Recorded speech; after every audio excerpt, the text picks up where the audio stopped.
I don't know about you, but I really enjoy crazy news stories. I think they're fun to talk about. They're fun to discuss. And this is one that I just have to kind of stop, throw my head back at, and laugh at, simply because I want to know, in what world did this woman think that she was actually going to get away with this? Because this one right here, her name is Virginia Saavedra.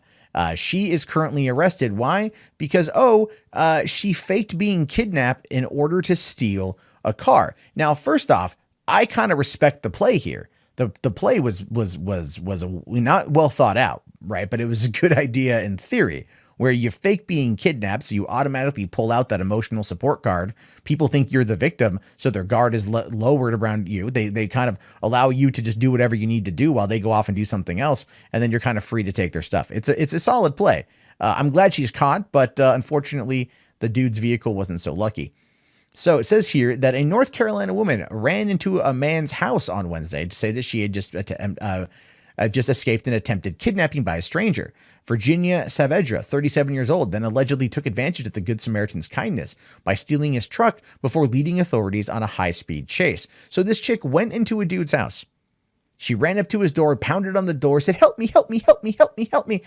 Played the, I'm just so in danger. And the guy let her in because, people are kind. People are generous. This is the holidays. People want to help, especially when you have a distressed young woman. Well, she's 37. She's my age. So, a near middle-aged woman running up talking about an attempted kidnapping. Dear God, that's something that's horrific. That's something that's crazy. It's something that's terrible. So, of course, you're going to want to help, right? Anyway, so upon hearing of her story, the man let her sit in his truck to warm up while he called 911. Then she allegedly stole the truck, which was then spotted by deputies responding to the man's 911 call. And you see, this is where the plan fell apart. She let the dude call 911. That's where the plan fell apart, right? She says, I just attempted, this escaped this kidnapping attempt, blah, blah, blah, blah, blah. Let me get some cocoa and a warm blanket and I'll steal your truck. And she probably thought she could get away with it because the dude wasn't going to call 911.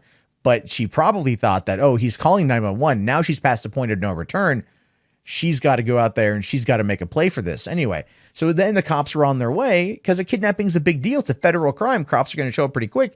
And then she takes off in the dude's truck and then they chase her down. Anyway, deputies tried to stop the truck, but she led them on a 26-mile chase into a neighboring county.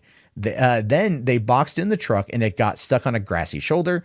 Deputies say that she then tried to reverse the stolen truck and rammed a patrol car before trying to flee. She was arrested on more than a dozen charges, including driving the wrong way on a divided highway and felony assault with a deadly weapon on a government official. You want to have the misdemeanor of driving the wrong way on a freeway.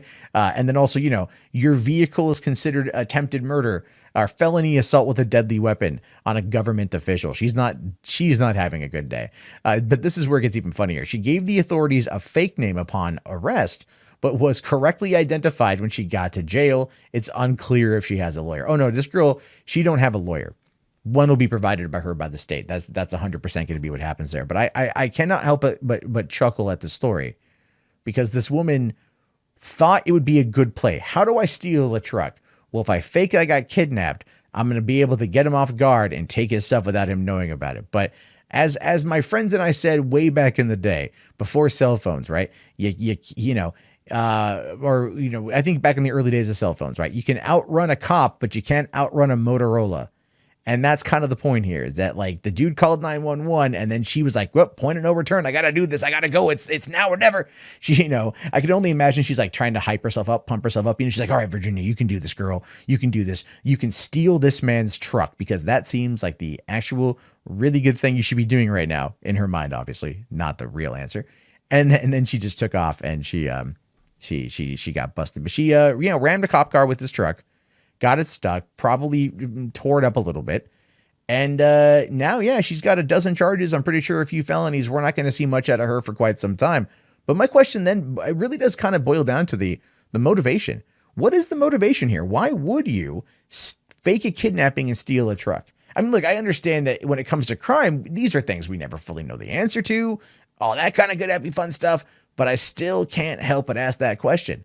And I leave it to you. What's your speculation on this one? Why do you think she did it? Did you think she thought it was a good idea? They didn't mention drugs at all being involved, so we have to assume that at this point she is clear-headed as can be. Although that bleach job looks kind of terrible, but that's not the point. Roots are showing, come on, girl, you're 37, get your shit together. But, hey, let me know your thoughts down below in the comments. I'll talk to you guys later. Have yourself a fantastic day, and peace out.